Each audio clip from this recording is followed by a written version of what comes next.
జీవితాన్ని ఆరగించాలంటే ఆరక్షణం చాలు, కానీ చదువుకుంటానంటే 6 నెలలు టైం ఇచ్చాను. 6 రోజుల్లో వాడికి పడిపోయావు. ఆంధ్రా బ్యాంక్, ఇది నా ఫిక్స్డ్ డిపాజిట్. మెచ్యూర్ అయింది, తీసుకెళ్తున్నాను. రేపే దీనికి నాకు పెళ్లి. లీవ్ పెట్టి లంచ్కొచ్చు.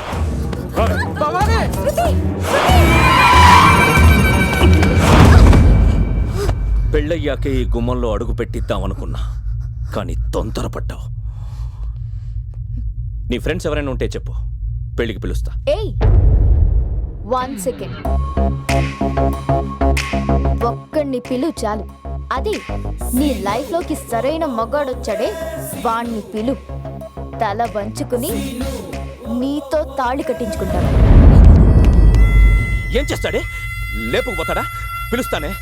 పిలిచి మన పెళ్లిలో వాడితో బ్యాండ్ బజా వాయిస్తా. అన్నా, డ్రెస్ అదిరింది, పెళ్లి కూడా అదిరిపోద్ది. ఏంటో అదిరిపోయాడు అవుతారా సీన్ గాడు. ఏంట్రా చింటూ అనుకున్నావు? అబ్బే ఏం లేదనా. నువ్వు అనుకున్నది నాకు తెలుసు, వీళ్ళకి తెలియాలిగా. ఏం లేదనా, అవతల సీన్ గాడు. విన్నావుగా, ఇది పబ్లిక్ టాక్. అన్నా, ఆ సీన్ గాడికి అంత సీన్ లేదు. అటు ఇటు 100 మంది, లోపలికి వస్తే బయటికి వెళ్ళాడన్నా.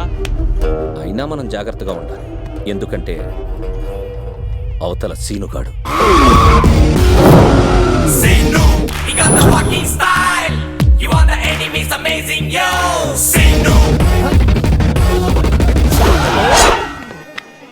ఇన్విటేషన్ రా, అన్న రమ్మన్నాడు. మీ అన్నకు భయం అయితే చెప్పండి, వెళ్ళిపోతాను. అన్నకు భయం ఏందిరా?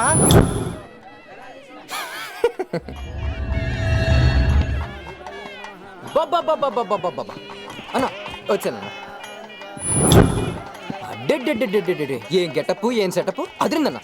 అదేంటన్నా, నన్ను నా ఫ్యామిలీనో ఫ్రెండ్స్నో టచ్ చేస్తావు అనుకుంటే డైరెక్ట్గా నా హార్ట్ని టచ్ చేస్తావు. సర్లే, ఏదేమైనా మొత్తానికి నీ పెళ్ళికి నన్ను పిలిచావు, హ్యాపీ. రే చింటూ, ఏర్పాట్లన్నీ బాగా జరుగుతున్నాయిగా? భజంత్రీలు ఏంటి ఎంత డల్గా? గట్టిగా వాంచండి అన్న.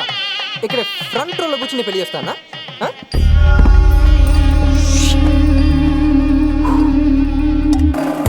నువ్వేంట్రా ఆ లుక్ ఏంట్రా?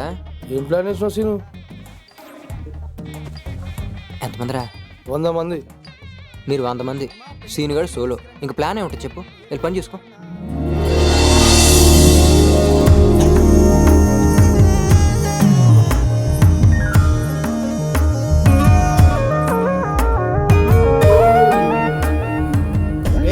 నారాయణ మాధవ ఇటు చూడు.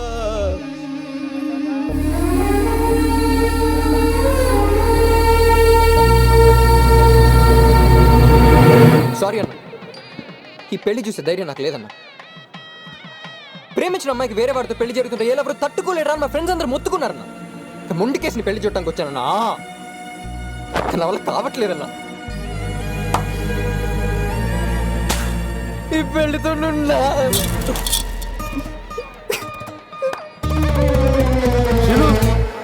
ప్రేమించిన అమ్మాయిని పీటల మీద వదిలేసి వెళ్ళిపోతున్నాం సీను. ఎంతమందిరా? 100 మంది. సోలోరా, మ్యాచ్ అవుతుందిలే. సీను సీను, నీకు ఎలా ఉందో నాకు తెలియట్లేదు, కానీ నా వల్ల కావట్లేదు సీను. ఈడెంట్ నాకనే ఫీల్ అవుతున్నాడు. రా, ఇప్పుడే కదా శృతి పేట్ల మీద కూర్చుంది, లేపుకొచ్చేస్తాగా. లేపుకెళ్ళిపోతావా? ఇలా ఇప్పుడు వచ్చాడు.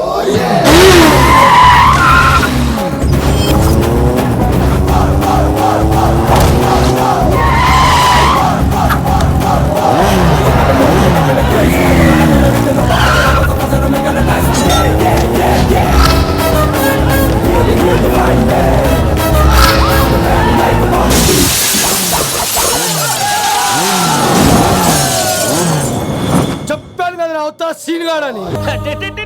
వారి ఏ హుషారు నవ్వురా. జిందగీలో పైకి రావాలంటే దేన్ని పట్టుకోవాలనో దేన్ని ఇడిచిపెట్టాలనో తెలిసి ఉండాలా. గా ఈ సమయంలో నువ్వు తోపురా. వెంకటి, అల్లుడిని ఎట్లా సంజాయిస్తావు?